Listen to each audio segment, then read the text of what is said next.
Hi, today I'm reviewing XIAOMI 12T Pro and I'll show you how to enable or disable Google Feed on this device.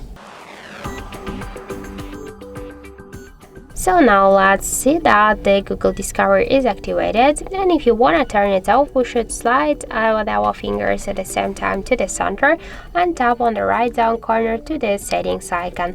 Then click here to more, and to turn off Google Feed, we should click once on the switcher near the Google Discovery. Now let's go back, and we can see that the Google Discovery successfully turned off. If you want to turn it on once again, just click here to the settings, tap to more and tap to Google Discovery switcher.